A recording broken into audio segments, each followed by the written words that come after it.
Okay, gima gundo en ya. Kochung nyaka achiel, kasto pang chwo ang'wen.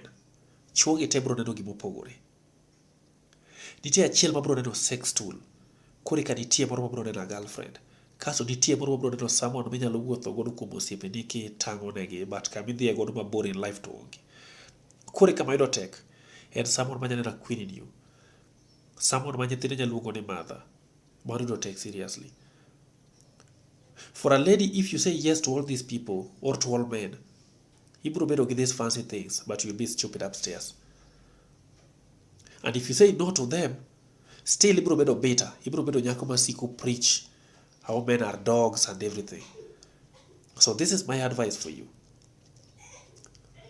The reason why most ladies are jumping into a very wrong relationship is because of one thing. Before you jump into any relationship, before you jump into any new relationship, please sit down and then find yourself within you. This is me. This is me. Whoever comes into my life, if you cannot handle who I am the way I am, then you better walk away. And if you really know that, worth marry, no man will come around in your life with the lies.